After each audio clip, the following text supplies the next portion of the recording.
भोले भक्त की भक्ति कहानी। एक गरीब बालक था जो कि अनाथ था। एक दिन वो बालक एक संत के आश्रम में आया और बोला कि बाबा, आप सबका ध्यान रखते हैं, मेरा इस दुनिया में कोई नहीं है, तो क्या मैं यहाँ आपके आश्रम में रह सकता हूँ? बालक की बात सुनकर संत बोले, बेटा तेरा नाम क्या है? उस बालक ने कहा, मेरा कोई नाम नहीं है। तब संत ने उस बालक का नाम रामदास रखा और बोले कि अब तुम यही आश्रम में रहना। रामदास वही रहने लगा और आश्रम के सारे काम भी करने लगा। उन संत की आयु 80 वर्ष की हो चुकी थी। एक दिन वो अपने शिष्यों से बोले कि मुझे तीर्थ यात्रा पर जाना है, तुम में से कौन कौन मेरे साथ चलेगा और कौन कौन आश्रम में रुकेगा? संत की बात सुनकर सारे शिष्य बोले कि हम आपके साथ चलेंगे, क्योंकि उनको पता था कि यहाँ आश्रम में रुकेंगे तो सारा काम करना पड़ेगा, इसलिए सभी बोले कि हम तो आपके साथ तीर्थ यात्रा पर चलेंगे। अब संत सोच में पड़ गए कि किसे साथ ले जाए और किसे नहीं, क्योंकि आश्रम पर किसी का रुकना भी जरूरी था। बालक रामदास संत के पास आया और बोला, बाबा अगर आपको ठीक लगे तो मैं यही आश्रम पर रुक जाता हूँ।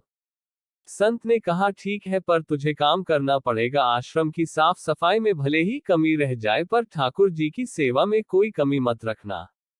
रामदास ने संत से कहा कि बाबा, मुझे तो ठाकुर जी की सेवा करनी नहीं आती, आप बता दीजिए कि ठाकुर जी की सेवा कैसे करनी है, फिर मैं कर दूंगा।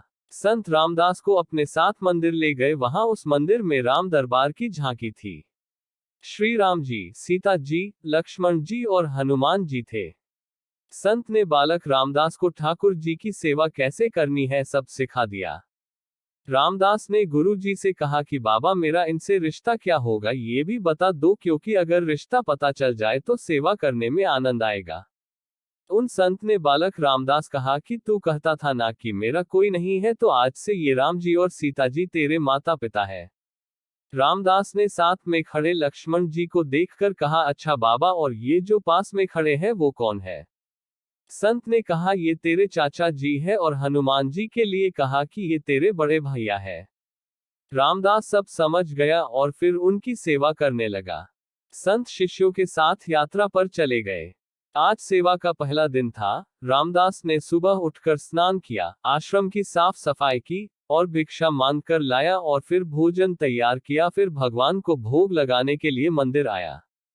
रामदास ने श्री राम, सीता, लक्ष्मण और हनुमान जी आगे एक एक थाली रख दी और बोला, अब पहले आप खाओ फिर मैं भी खाऊंगा। रामदास को लगा कि सच में भगवान बैठकर खाएंगे, पर बहुत देर हो गई, रोटी तो वैसी की वैसी थी। तब बालक रामदास ने सोचा, नया नया रिश्ता बना है तो शर्मा रहे होंगे। रामदास ने पर्दा लगा दिया, बाद में खोलकर देखा तब भी खाना वैसे का वैसा पड़ा था। अब तो रामदास रोने लगा कि मुझसे सेवा में कोई गलती हो गई, इसलिए खाना नहीं खा रहे हैं, और ये नहीं खाएंगे तो मैं भी नहीं खाऊंगा और मैं भूख से मर जाऊंगा, इसलिए मैं तो अब पहाड़ से कूदकर ही मर जाऊंगा। रामदास मरने के लिए निकल जाता है, तब भगवान राम जी हनुमान जी को कहते हैं, हनुमान जाओ उस बालक को लेकर आओ और बालक से कहो कि हम खाना खाने के लिए तैयार है। हनुमान जी जाते हैं और रामदास कूदने ही वाला होता है कि हनुमान जी पीछे से पकड़ लेते हैं और बोलते हैं, क्या कर रहे हो? रामदास कहता है, आप कौन?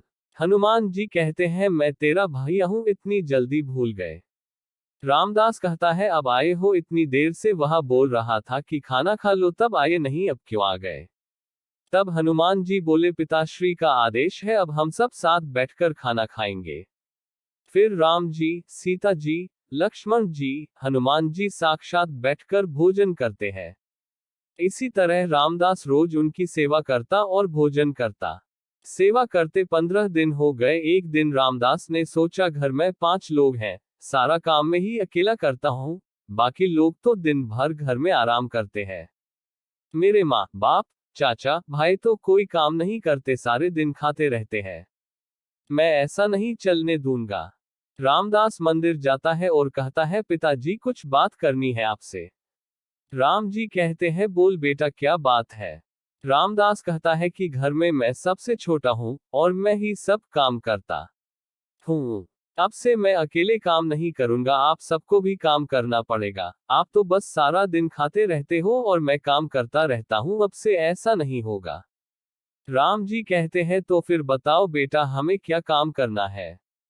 रामदास ने कहा माता जी सीता जी अब से रसोई आपके हवाले। और चाचा जी लक्ष्मण जी आप घर की साफ सफाई करिएगा। भैया जी हनुमान जी शरीर से मजबूत हैं, जाकर जंगल से लकड़ियां लाएंगे। पिताजी राम जी आप बाजार से राशन लाइए और घर पर बैठकर पत्तल बनाओगे। सबने कहा ठीक है। मैंने बहुत दिन अकेले सब काम किया, अब मैं आराम करूंगा। अब सभी साथ मिलकर काम करते हुए एक परिवार की तरह सब साथ रहने लगे। एक दिन वो संत तीर्थ यात्रा से लौटे तो देखा आश्रम तो शीशे जैसा चमक रहा है। वो बहुत प्रसन्न हुए। मंदिर में गए और देखा कि मंदिर से प्रतिमाएं गायब है। संत ने सोचा कहीं रामदास ने प्रतिमा बेच तो नहीं दी। संत ने रामदास को बुलाया और पूछा भगवान कहाँ गए।